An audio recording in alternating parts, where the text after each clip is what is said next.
En novembre 2025, Sean Duffy, l'administrateur de la NASA, fait une déclaration tonitruante. L'agence lance un nouveau concours pour le premier alunissage habité depuis les années 1970. La raison est simple. SpaceX est trop lent. La fusée Starship accuse un désespéré retard conséquent. Et la Chine prévoit d'envoyer ses propres astronautes sur la Lune d'ici 2030.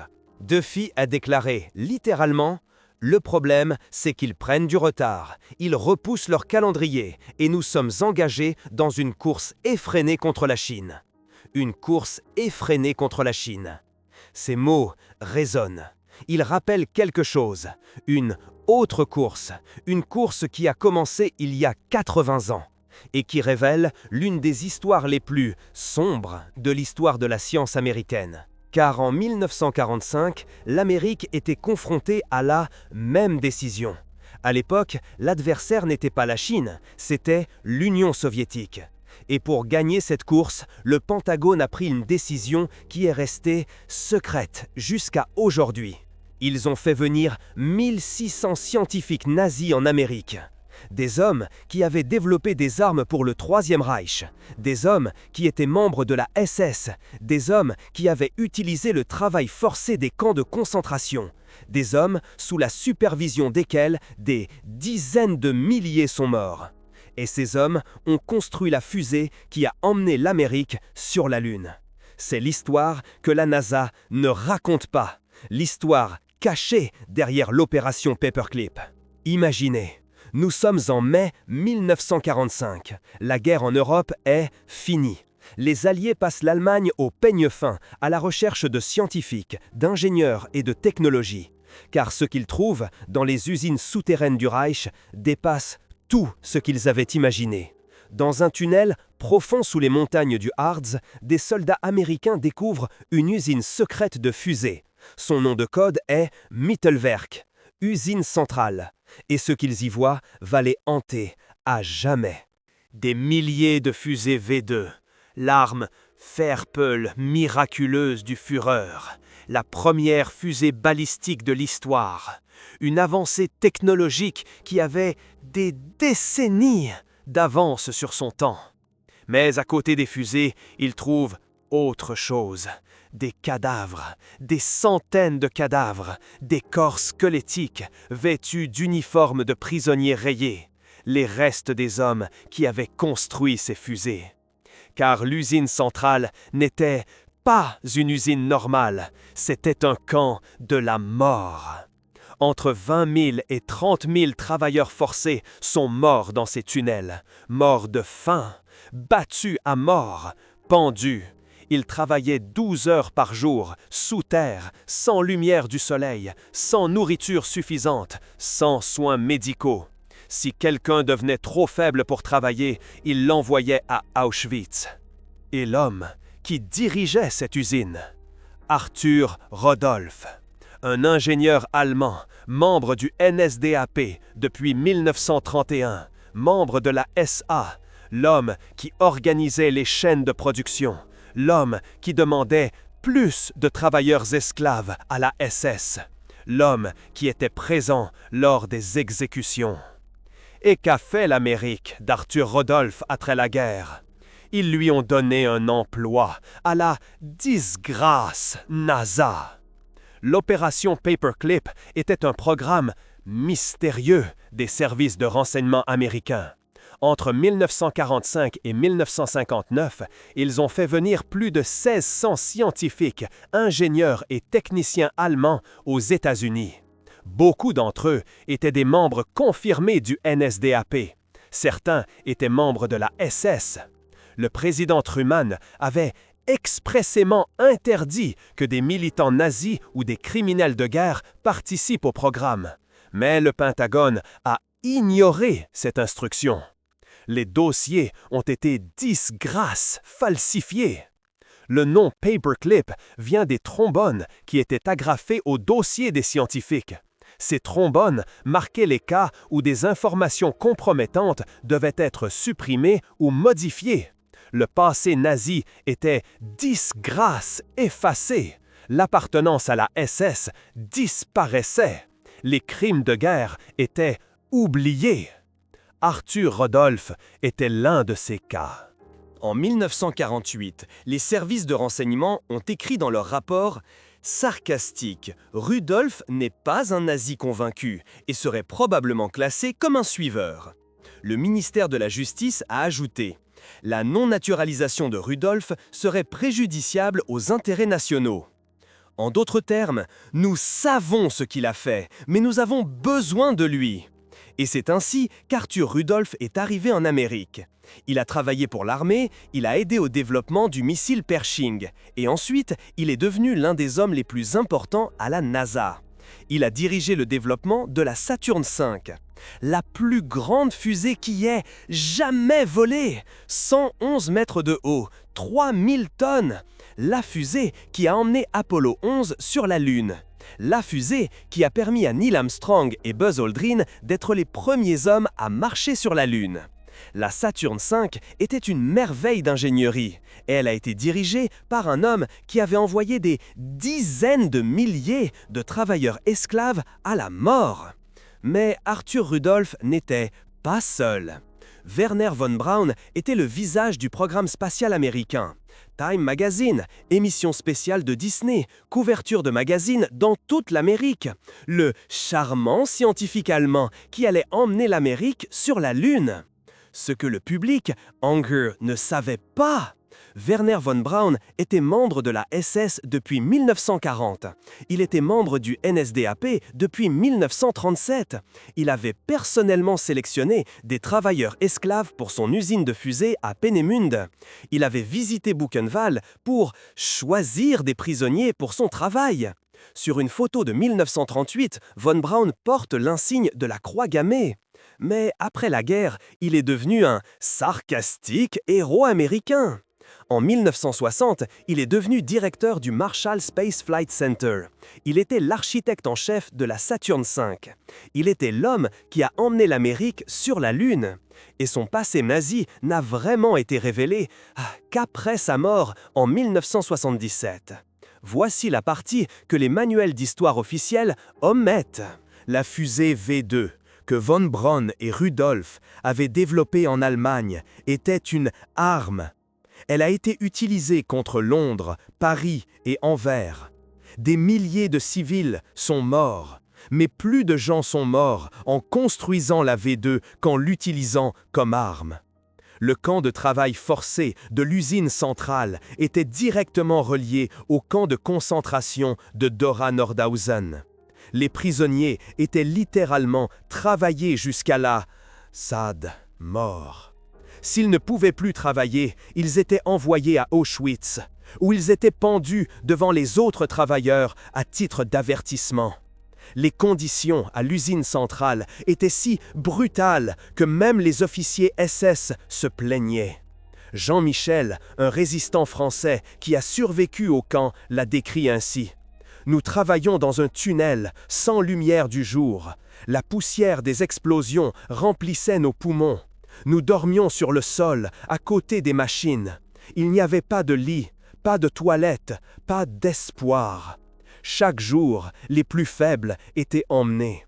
Nous savions ce que cela signifiait. » Un autre survivant, Albert Van Dyck des Pays-Bas, a dit « J'ai vu des hommes être pendus devant mes yeux. Sur le chemin du travail, pour l'exemple, disait-il. Travaillez plus vite ou vous serez les prochains.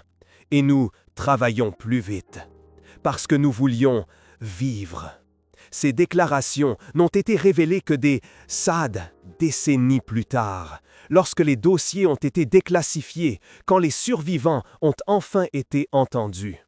Arthur Rudolph en était le responsable. Lors d'un interrogatoire après la guerre, Rudolph a fait plusieurs déclarations accablantes. Oui, il savait que des travailleurs mouraient de faim et d'épuisement. Oui, il avait demandé plus de travailleurs esclaves. Oui, il avait demandé des prisonniers de la SS à Dora. Oui, il avait assisté à des exécutions. Ces déclarations ont été classifiées pendant 40 ans. Et pendant ces 40 années, Arthur Rudolph a travaillé pour la NASA. Il a reçu la plus haute distinction de l'agence, la Distinguished Service Medal. Il a été célébré comme un héros américain. Son travail sur la Saturne V a été présenté comme un triomphe de la science. Déquestin! Personne ne parlait des 20 000 morts à l'usine centrale. Mais ensuite, les dossiers ont été déclassifiés. Dans les années 1970, après le Vietnam et le Watergate, des journalistes et des chercheurs ont commencé à révéler l'ampleur de l'opération Paperclip. Le ministère de la Justice a ouvert l'Office of Special Investigations en 1979, et ils ont commencé à enquêter sur les cas des scientifiques de Paperclip. En 1984, ils ont confronté Arthur Rudolph aux preuves. Le ministère de la Justice était prêt à porter les accusations suivantes. Pendant son mandat de chef de la production des V2 à l'usine centrale de septembre 1943 à avril 1945, Rudolph a participé à la persécution de travailleurs forcés, y compris des prisonniers du camp de concentration de Dora-Nordhausen. Rudolph était face à un choix, un procès en Amérique ou l'abandon de sa citoyenneté et son départ. Il a choisi la fuite. En mars 1984, Arthur Rudolph a quitté l'Amérique. Le 25 mai, il a renoncé à sa citoyenneté américaine au consulat américain de Hambourg. L'homme qui avait construit la Saturne V, l'homme qui avait emmené l'Amérique sur la Lune, Déquestin, fuyait la justice américaine. Il est mort en Allemagne en 1996, sans jamais avoir été condamné pour ses actes. Mais voici la partie qui est vraiment dérangeante. Arthur Rudolph n'était pas un cas isolé, il était la règle. Laissez-moi vous citer quelques noms que vous n'avez peut-être jamais entendus. Kurt Debus, il était le directeur technique du développement des V2 à Peenemünde. Après la guerre, il est devenu le premier directeur du Kennedy Space Center. Il a dirigé le lancement d'Apollo 11. Son grade SS et son passé nazi ont été gardés secrets jusqu'à sa mort en 1983. Hubertus Strugold. Il a été appelé le père de la médecine spatiale américaine. Il a travaillé pour la Luftwaffe sous le Troisième Reich.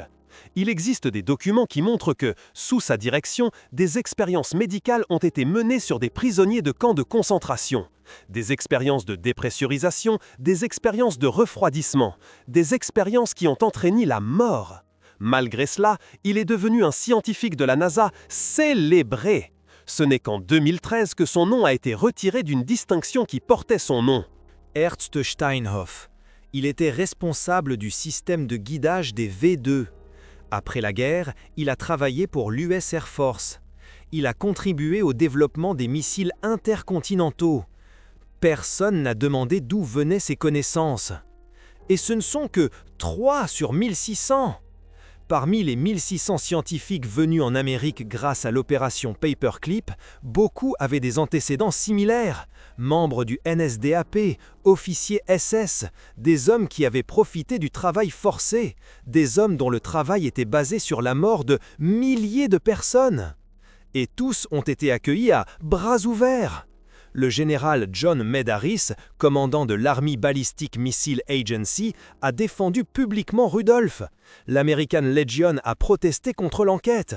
La ville de Huntsville, en Alabama, où vivaient de nombreux scientifiques allemands, s'est portée à leur défense. Le message était clair. Ce qu'ils avaient fait pendant la guerre n'avait pas d'importance. Ce qui comptait, c'était leur connaissance. Et ces connaissances étaient bel et bien précieuses. Les scientifiques allemands spécialistes des fusées avaient des années d'avance sur le reste du monde. La V2 était le premier missile balistique de l'histoire. Elle volait à plus de 5600 km/h. Elle atteignait une altitude de 88 km. Elle était le précurseur technologique de toutes les fusées modernes. Sans les scientifiques allemands, l'Amérique n'aurait pas pu vaincre l'Union soviétique dans la course à l'espace. C'était la logique du Pentagone. La fin justifie les moyens. Mais voici la sarcastique. L'Union soviétique avait fait la même chose. Après la guerre, l'URSS a également recruté des scientifiques allemands spécialistes des fusées. Ils ont copié la V2, ils ont développé leur propre fusée basée sur la technologie allemande. Et en 1957, ils ont envoyé Sputnik dans l'espace, le premier satellite de l'histoire. L'Amérique était choquée. Le choc de Spoutnik a conduit à la création de la NASA. Il a conduit à des investissements massifs dans l'exploration spatiale. Et il a conduit à ce que des hommes comme Werner von Braun et Arthur Rudolph deviennent des héros nationaux. La vérité sur leur passé a été enfouie. Ce n'est que dans les années 1960, lorsque des journalistes ont commencé à enquêter sur l'opération Paperclip, que la vérité a éclaté. Et même alors, la plupart des cas n'ont jamais été poursuivis pénalement. Arthur Rudolph a été l'un des rares à avoir effectivement été tenu responsable. Et même lui a échappé à la justice.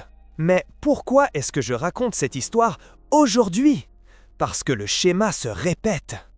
En novembre 2025, l'administrateur de la NASA, Sean Duffy, a déclaré « Nous sommes engagés dans une course effrénée contre la Chine. SpaceX est trop lent. Nous devons être sur la Lune avant la Chine. » La même rhétorique, la même pression, la même volonté de tout faire pour gagner.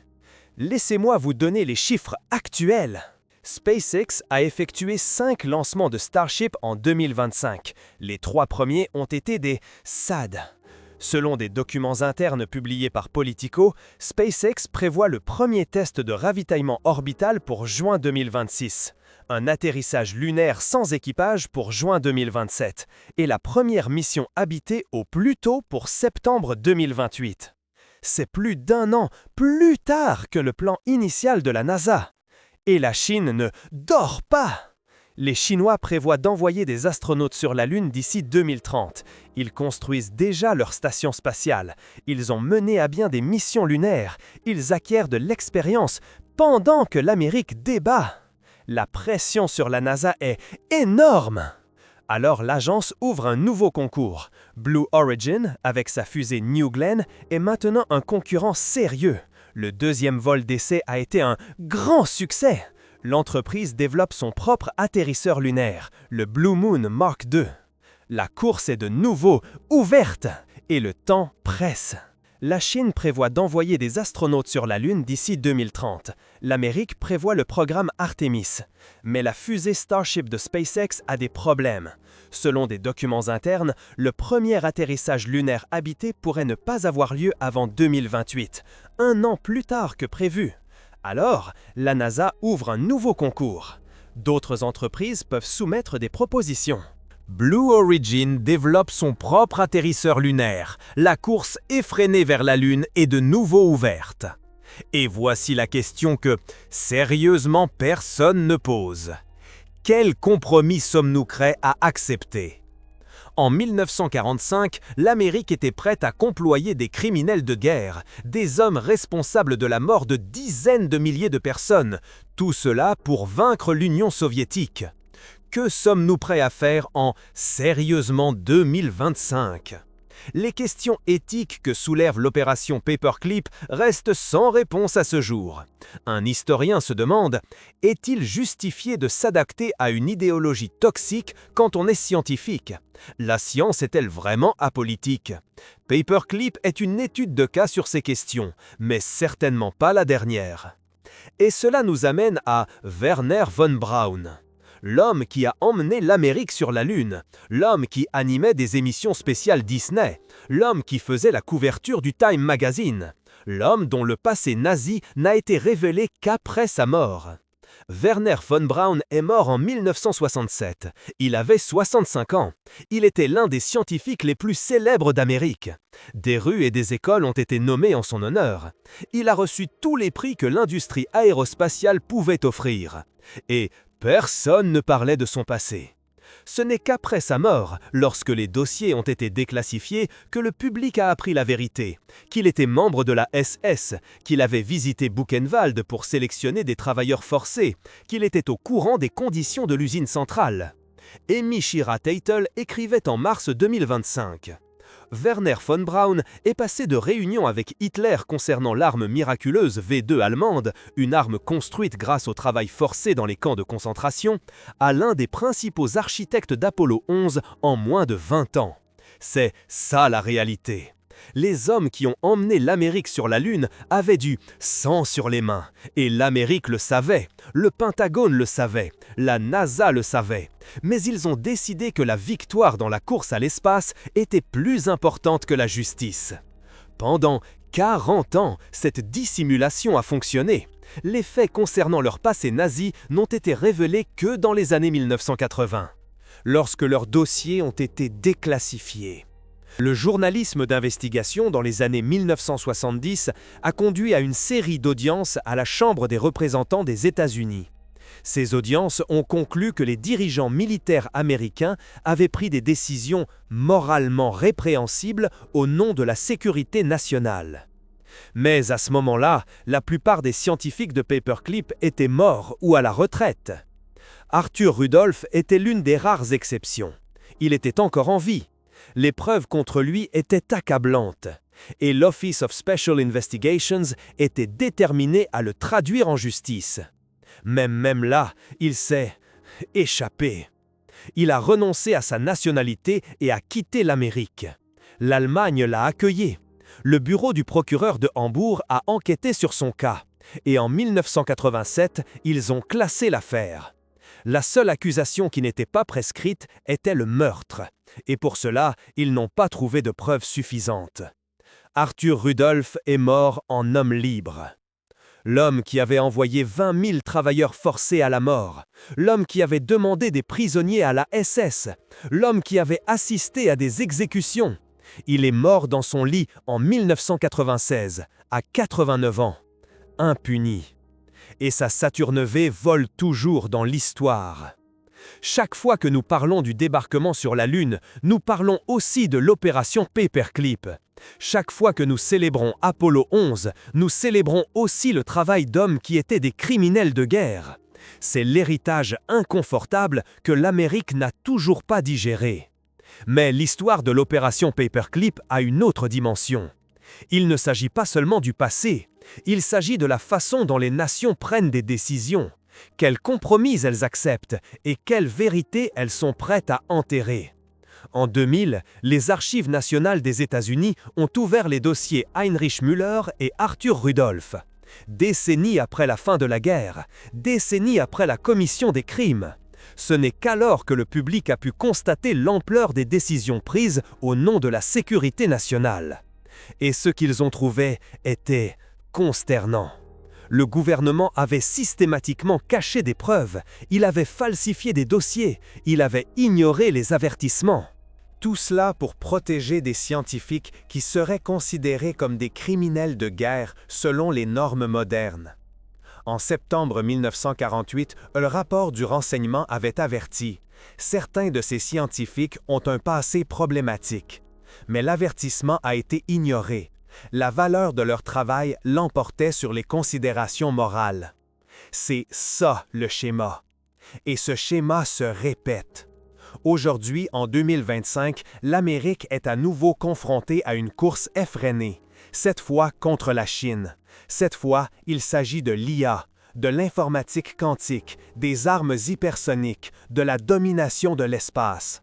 Et encore une fois, nous entendons la même rhétorique. Nous devons gagner, quoi qu'il en coûte, la sécurité nationale est en jeu. Sean Duffy le dit clairement. Nous sommes engagés dans une course effrénée contre la Chine. C'est la réalité, c'est la pression. Mais l'opération Paperclip nous montre ce qui se passe lorsque cette pression éclipse toutes les autres considérations.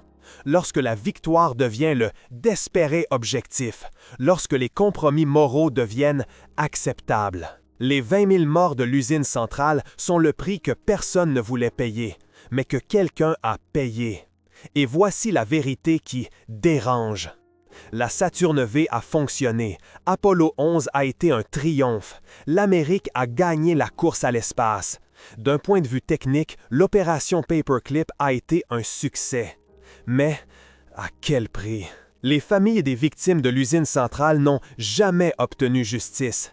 Les survivants de Dora Nordhausen ont dû voir leurs bourreaux devenir des héros américains. L'histoire a été réécrite pour faire passer les criminels pour des visionnaires. C'est ça l'héritage de l'opération Paperclip. Et aujourd'hui, nous nous demandons à nouveau, Que sommes-nous prêts à faire? SpaceX a des problèmes avec Starship. Sur 5 lancements en 2025, les 3 premiers ont été des échecs. Le débarquement sur la Lune est retardé, la Chine progresse, la pression augmente. La NASA ouvre un nouveau concours, Blue Origin développe son propre atterrisseur, l'industrie se mobilise, tout cela pour être sur la Lune avant la Chine. Mais personne ne demande « Que sommes-nous prêts à sacrifier ?» En 1945, l'Amérique a sacrifié son intégrité morale. Elle a employé des criminels de guerre, elle a dissimulé des massacres, elle a célébré des hommes responsables de la mort de dizaines de milliers de personnes. Pendant 40 ans, personne ne le savait. Mais laissez-moi vous raconter une autre histoire. Dans les années 1980, lorsque l'Office of Special Investigations a commencé à enquêter sur les affaires Paperclip, ils ont rencontré une résistance massive, pas de la part des scientifiques eux-mêmes, mais de leurs collègues américains. À Huntsville, en Alabama, où vivaient et travaillaient de nombreux scientifiques allemands, il y a eu des protestations publiques contre les enquêtes. La maire s'est personnellement impliquée pour défendre Arthur Rudolph. L'American Legion, l'une des plus grandes organisations d'anciens combattants d'Amérique, a défendu ces hommes qui étaient potentiellement des criminels de guerre. Pourquoi? Parce que ces hommes étaient devenus américains. Ils avaient acheté des maisons, élevé des enfants, participé à des réunions communautaires, joué au golf, c'étaient des voisins, des amis, des collègues. Personne ne voulait croire que le gentil ingénieur allemand d'à côté avait assisté à des exécutions. C'est le pouvoir de la dissimulation. Après 40 ans, les coupables deviennent des victimes. La vérité devient une perturbation. Et ceux qui posent des questions deviennent des agitateurs. Les familles des victimes de l'usine centrale n'ont jamais obtenu justice. Les survivants de Dora Nordhausen ont dû regarder leurs bourreaux être vénérés comme des héros américains. Certains de ces survivants étaient encore en vie lorsqu'Arthur Rudolph a renoncé à sa citoyenneté. Ils étaient dans les années 80 et 90. Ils avaient attendu 40 ans. Et même alors, Rudolph a échappé à la justice. C'est la véritable leçon de l'opération Paperclip. Non pas que de mauvaises personnes peuvent faire du bon travail, mais que les institutions sont prêtes à tout pour gagner et qu'elles sont très douées pour cacher leurs décisions, jusqu'à ce que les dossiers soient déclassifiés. En 2000, lorsque les archives nationaux ont ouvert les dossiers Paperclip, de nombreuses questions ont trouvé des réponses. Mais de nouvelles questions ont été soulevées. Quels autres secrets le gouvernement cache-t-il? Quels autres compromis ont été faits au nom de la sécurité nationale? Laissez-moi vous donner un exemple. Lorsque les archives nationales ont ouvert les dossiers, les chercheurs ont découvert que les listes originales de Paperclip avaient été dégueulasses. Des noms avaient été supprimés, des passés avaient été réécrits. Le Pentagone avait systématiquement caché des informations qui auraient pu remettre en question ses décisions. Un mémo interne datant de 1947 montre à quel point ces décisions étaient conscientes. Il y est écrit « Le public ne doit pas savoir que nous employons des nazis. La morale de la nation en souffrirait. Le recrutement deviendrait plus difficile. Nous devons donc être créatifs. » Être créatif, dans ce cas, signifiait réécrire l'histoire. Arthur Rudolph, qui avait assisté à des exécutions, est devenu un ingénieur inoffensif. Werner von Braun, qui avait porté l'uniforme SS, est devenu un scientifique apolitique. Les 20 000 morts de l'usine centrale sont devenus de regrettables victimes de guerre. Pendant 40 ans, cette stratégie a fonctionné. Et aujourd'hui, nous nous demandons quelles autres stratégies fonctionnent en ce moment même? Quelles autres histoires sont en train d'être réécrites? Quels autres dossiers sont en train d'être épinglés? Nous ne le saurons probablement que dans 40 ans. Cette histoire vous a été racontée pour préserver la vérité que le Pentagone a cachée pendant des décennies. Si vous souhaitez soutenir cette chaîne afin que nous puissions continuer à rechercher l'histoire oubliée, regardez le bouton Super Thanks sous cette vidéo. Chaque soutien nous aide à continuer ce travail. Mais qu'est-ce que tout cela signifie pour aujourd'hui? L'opération Paperclip nous enseigne 3 choses. Premièrement, les institutions mentent. Le Pentagone savait exactement qui il faisait venir en Amérique. La NASA savait exactement qui construisait ces fusées. Ils ont tout de même choisi de célébrer ces hommes. Pendant 40 ans, le mensonge a fonctionné. Deuxièmement, la fin ne justifie pas les moyens. Oui, la Saturne V a permis à l'Amérique d'aller sur la Lune, mais elle a été construite par des hommes qui avaient envoyé des dizaines de milliers de personnes à la mort. Le triomphe technique n'excuse pas la faillite morale. Troisièmement, l'histoire se répète. En 1945, l'ennemi était l'Union soviétique. En 2025, l'ennemi est la Chine. La rhétorique est la même, la pression est la même, et la tentation de faire des compromis moraux est la même. La question est, agirons-nous, hopeful, différemment cette fois-ci? Arthur Rudolph est mort en 1996. Werner von Braun est mort en 1977. La plupart des scientifiques de Paperclip sont morts, mais leur histoire continue de vivre, et elle a quelque chose à nous dire. Elle nous dit que la gloire construite sur la souffrance n'est pas une vraie gloire, que les victoires acquises par des compromis ne sont pas de vraies victoires, que la vérité finit toujours par éclater, même si cela prend 40 ans. Pensez à ce que cela signifie pour aujourd'hui. Chaque technologie a une histoire, chaque progrès a un prix.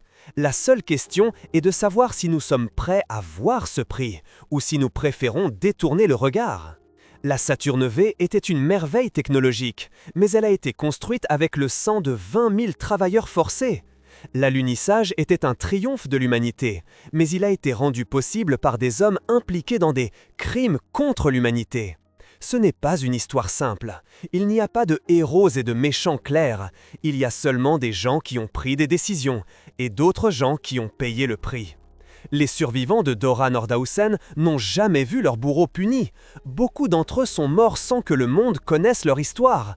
Ce n'est que lorsque les dossiers ont été déclassifiés que l'on a commencé à écouter. Mais il était déjà trop tard pour la plupart. Aujourd'hui, nous nous souvenons de Neil Armstrong et Buzz Aldrin, du grand pas pour l'humanité, du drapeau américain sur la Lune. Mais qui se souvient de Jean-Michel? D'Albert Van Dyck? Des 100 000 anonymes qui sont morts dans les tunnels du Harz pour que d'autres puissent voler vers les étoiles? C'est le paradoxe de l'opération Paperclip.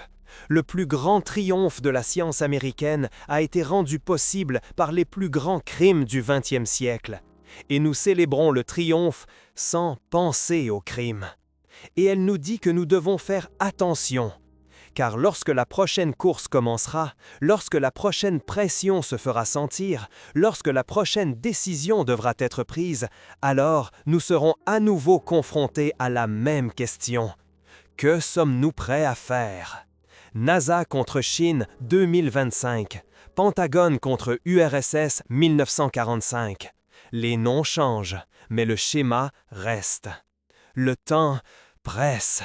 SpaceX travaille sur Starship, Blue Origin construit New Glenn, la Chine développe ses propres fusées, et tous veulent être les premiers sur la Lune. C'est une course, exactement comme à l'époque. La seule question est de savoir que allons-nous sacrifier cette fois-ci? Quel compromis allons-nous faire? Quelle vérité allons-nous enterrer? Et dans 40 ans, lorsque les dossiers seront déclassifiés, serons-nous surpris ou dirons-nous « Nous le savions, nous avons juste détourné le regard ». Voilà la question inconfortable que nous pose l'opération Paperclip. Ce n'est pas seulement une question sur le passé, mais aussi sur l'avenir. Et les spectres de Dora Nordhausen observent toujours. 20 000 hommes sont morts dans un tunnel sous le Harz. Ils construisaient des fusées qui atteignaient le ciel. Mais personne ne se souvient de leur nom, personne ne raconte leur histoire. Au lieu de cela, nous nous souvenons de Werner von Braun, d'Arthur Rudolph, des héros de la mission lunaire. C'est là l'héritage de l'opération Paperclip. Un héritage ambigu, un héritage troublant. Et la question que je veux vous poser est la suivante. La NASA lance un nouveau concours en 2025. SpaceX est trop lent. La Chine rattrape son retard. La pression augmente. Quel compromis allons-nous faire cette fois? Serons-nous à nouveau, sad, consternés dans 40 ans par ce que nous avons fait? Ou allons-nous agir différemment cette fois? Écrivez votre opinion dans les commentaires. Ces questions n'ont pas de réponse facile, mais elles méritent d'être posées. Elles doivent être posées. Et n'oubliez pas de vous abonner, car il y a encore beaucoup d'histoires oubliées qui doivent être racontées. Des histoires d'hommes et de femmes dont personne ne se souvient. Des histoires de victimes qui n'ont pas de voix. Car la vérité mérite d'être entendue, même si elle a 80 ans, même si elle est inconfortable, même si elle engrie l'image des héros que nous vénérons depuis des générations. L'opération Paperclip nous montre qui nous sommes, vraiment. Pas qui nous voulons être, mais qui nous sommes quand la pression de gagner éclipse toute autre considération. Et cette leçon est aujourd'hui plus importante que jamais. L'histoire observe, et elle jugera, comme toujours, sans pitié. À la prochaine fois, prenez soin de vous, et n'oubliez jamais les noms des sans-noms. Ils méritent qu'on se souvienne d'eux, toujours.